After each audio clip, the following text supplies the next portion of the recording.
How's it going, everyone? 18-wheeler back again with another video. It's another day for me, waiting for any loads to come out, and it is Friday, almost 11 o'clock, so usually at this time it's hardly anything that's gonna pop out at this time unless you book way earlier. But anyway, I wanted to talk to you guys about kind of figured out the topic. What is the next step after getting your CDL? As far as having a CDL, Class A, there's a lot of options out there. You can definitely use it in a different variety of work, but if you want to start easy, the first step, you would definitely try to look for a company that would hire you as a company driver. And I'm not saying it's going to be easy. There's a lot of issues as far as companies hiring brand new drivers without any experience. It's always harder for those new drivers to get hired. One of the reasons is insurance premiums are super high as far as hiring new drivers, inexperienced drivers. So that's one of the issues you might run into, and I would say that's pretty much everywhere. Whether you want to be a owner operator or you want to be just basically start your company and be a carrier, and it goes the same thing for just the company drivers. Now, as far as company drivers, what kind of options do you have? I see a lot of guys starting out over the road. That's usually the easiest way, and that's usually what companies are looking for, are those over-the-road companies. Not a lot of people want to do over the road, and that's because you got to be away for weeks on end, sometimes 2-3 weeks on. You got to be on the road, so not everybody wants to do that. Everybody wants to be home every single day. So I would say that would be the easiest way to go, to find a company that would hire you. And I would think the reason why is, being over the road, you don't, for example, if you want to compare it to like driving in the city, it's a lot more work. It's a lot more backing into docks, traffic and all that kind of stuff. So I would say it's much easier to go over the road. You get loaded, get in a truck, and you just take off, so that's one option that you can do as far as being a company driver. Another thing, like I've mentioned, you can do local stuff. You can do, for example, intermodal stuff. You can do pickup and delivery. You can do food delivery locally. Another option is, construction. You can do dump trucks. You can do concrete work, deliveries. What else is out there as far as local work? You can just basically work for a local company, manufacturing company. What else is out there? So that's another, like I said, that's another option that you can have as far as being local. You can also do regional stuff, which is a couple of days out and then come back, take a one day rest and then go back out there. There's a lot of companies that do that. You would basically just go off for a couple of days and then come back, get loaded or do a drop and hook. That's another option. You can do tankers. As far as the freight that you want to haul, there's also different variety of equipment that you can do. There is dry van, which is basically just dry products. There's reefer, which is refrigerated units, and there's tankers. You could haul hazmat. You can also haul different type of products as far as a tanker. It doesn't have to be hazmat. It could be milk, syrup, any kind of stuff that's non-hazmat. Like I also mentioned, you can do dump trucks locally. You can do concrete work, and you can also do garbage trucks. All of these pretty much require Class A CDL. So you do have options. I would say the hardest part would be getting the experience at the beginning, but there are companies out there that would hire you. So that's your first option as far as after getting your CDL. The second option, if you're thinking about owning your own truck, you can be a lease owner operator. What does that mean? So lease owner operators is basically somebody who owns the power unit, which is just a tractor. And well, it doesn't necessarily have to be true. You can also have your own trailers. You can buy your own trailers, but you could get away with just owning a truck. But basically what you do is you lease onto a company, a bigger company that will provide you the work non-stop. But you would have to use your own power unit or even your own trailer if you choose to. And they will provide you with all the necessary things that you need. Some companies offer you a license plate program. They offer you insurance to cover your truck, to cover your trailer. They pay for your cargo insurance. They will have you get your physical damage insurance through them. So that they're basically, how that works is you would, if you would want to agree to that, I think most companies do require you to go with their program if you want to lease onto that company, and they will provide you with all the insurance necessary, and they will just take it out of your paycheck at the end of the week once you get paid. So everything's going to get deducted. They'll also offer you a fuel card, which basically you just use, fuel up the truck, and the same thing, they would take it out of your paycheck after the week that's done, or the next week over. I don't know, some companies just, they hold off a couple of weeks or something like that. So they will also give you work, which is basically you're going to have your dedicated dispatcher, or more than one dispatchers. It really depends, and they will send you out wherever they have work. So that's a good thing about being lease owner operator. The bad part about it is you are stuck with them. I'm not saying stuck as far as forever, because you can definitely leave and go somewhere else. The thing is, when you want to get work, you can only get work from that company. No other companies. You cannot work with brokers. You cannot work with shippers. You cannot work with anybody. The reason why is because you don't have your authority. What is authority? Authority is having your own numbers, DOT numbers, MC numbers, and being a certified carrier. So that's the reason why you cannot work with brokers. You cannot work as an independent carrier. You have to be leased to another company that will provide you with the DOT numbers and MC numbers. So that's another option. What kind of benefits to being owner operator? Some companies, leasing companies, will let you grow. You can buy another truck or truck and trailer, and you can hire on drivers on your own. You can also do that. So you can be a fleet owner operator.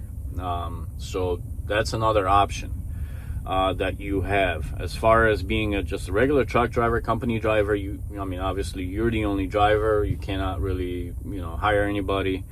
And you're basically just an employee. With being an owner operator, you would have to open up your own corporation, set up your bank account and all that stuff, and you basically running a business as a subcontractor for that leasing company that you are leased to.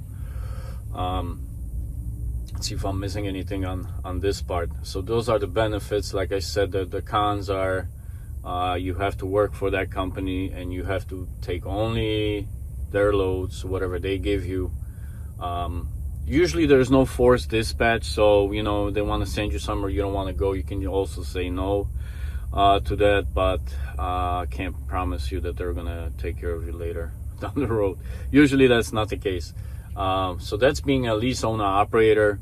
And the last thing, and so being a lease owner operator, you don't necessarily have to be in a truck. If you have a fleet of trucks and drivers being leased to another company as an owner operator, you can have those trucks run for you. And even though you have your CDL, you don't need to be in a truck. You're already running a business as a subcontractor, so therefore if you have a fleet of trucks, you're not required to be in a truck.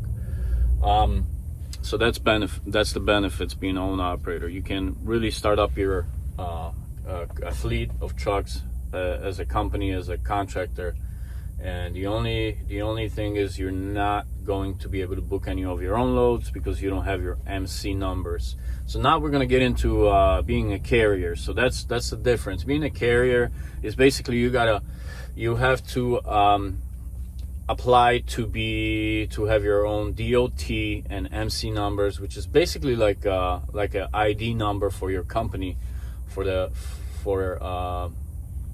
FMCSA, which is a Federal Motor Carrier Administration. You have to sign up with them as a carrier. There's a fee you got to pay, and you will receive your DOT MC numbers, and then after that you will have to purchase the required insurance in order for this MC numbers to be active. So once you get that done, you're going to be considered as a carrier. As far as being a carrier, you could basically do whatever you want. You can book your own loads, find brokers, find customers, and then basically just run on your own. You are responsible for basically everything. Getting your insurance, unlike being an owner operator, the leasing company provides you with all that stuff. You'd have to get your own plates. You'd have to get your own truck, obviously, trailer. You'd have to get your fuel card, or basically pay with your credit card to get fuel for your trucks. So it's an investment, a little bit bigger investment than being an owner operator. As being an owner operator, like I mentioned, you get those things taken out of your paycheck at the end of the week, so you already made some money, and then the difference of what you spent is going to be taken out by that leasing company. So as far as being a carrier, you are responsible for everything. What else? As far as a carrier, you are responsible to find your own work, and that's a big deal. I find it very difficult as far as for new carriers to be able to find good work. I'm not saying you're not gonna find work. It's hard to find good work. Why is that? A lot of brokers, a lot of shippers, a lot of manufacturers, they don't want to work with new guys. You gotta work. You have to have your DOT numbers for at least 6 months for one of the better brokers to work with you. I mean, that's even hard to get anybody working with you after 6 months. 6 months to a year, 2 years, I think is the ideal. So that's one of the issues as far as finding work. Not a lot of people want to work with you. You'd have to go through a couple of inspections, DOT inspections. So your company is on file. There's a lot of fraud going on. So a lot of brokers don't want to work with new carriers due to a lot of fraud. People, they open up companies and they don't even own any trucks, so they just basically take the work from the broker, sell it to another carrier, and therefore it's called double brokering. That's another topic for another day. So with that being said, it's really hard to get work at the beginning as far as finding brokers, finding customers. There's only few, very small amount of brokers that do work with carriers, but I just want to warn you, it's not going to be the best work, and it's not going to be the best paying work. So that's the downside as far as being a carrier. It's hard to find work. Also, another thing with the insurance, You have to purchase your own insurance, obviously, for everything: cargo, physical, and bobtail insurance, and there's other stuff. You want to do power only, you got to do interchange. So you're responsible for the insurance. But the problem with insurance companies, usually, like right now, if you want to open up your carrier, it's probably Progressive is going to be the best thing that's going to work with you. I think the only insurance company that's going to work with you and give you the best rate, I would say. One of the bad things about working with different or with insurance companies, that first 2 years they will not let you grow. Basically, they will not let you add more trucks. For example, like me, I've been with I've had my MC for 2 years. This is the time when I can finally start growing. Yeah, I've been driving for 20 years, but I've never pulled a trigger on my own MC. I've always been an owner operator.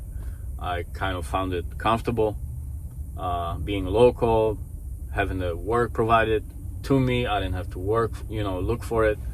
But times got really tough, and I just could not trust these companies anymore, so I decided to open up my own MC. It's been almost 2 years, and I can finally start growing, but not until now. The insurance companies would not let me grow at all. It would have to be an insurance that will charge you a super high premium to let you get a couple of more trucks in. Now, if you have really good work, good paying customer, I don't see why wouldn't you want to invest in that. But if there's no work out there and it's slow like it is now, it's been super bad compared to whatever I used to do. It's really not worth it. I waited out. I make enough for myself here, so that's another issue as far as insurance. They will not let you grow, or if they do, the premium is going to be high. So being brand new, you do have options. But you're going to pay the price. I don't want to make it seem like it's impossible. It is possible. There's work out there. You can do all kinds of things, as I mentioned before, and it's doable. It just takes time, patience, and a lot of hard work, so not a big deal. But anyway, just wanted to throw it out there, guys. Whatever I missed, leave it, comment down below. We can get back to this topic, or we can start something else, but I figure I'll make a video just to talk about, for the new guys that wanted to get their CDL, or for the people that want to get CDL, or the guys that already got CDL and are trying to figure out what's the best option. So, these are the options. Don't think it's going to be easy. Nothing's ever easy. Whatever you do as far as work, you want to start, be a contractor, or you want to be just a driver, it's always going to be something. But yeah, those are the options. Let me know, guys, what you think about this one. Yeah, and I'll leave you at that. Hope you guys have a good weekend. I'm definitely going to try to enjoy it, and I'll see you on the next one. Adios.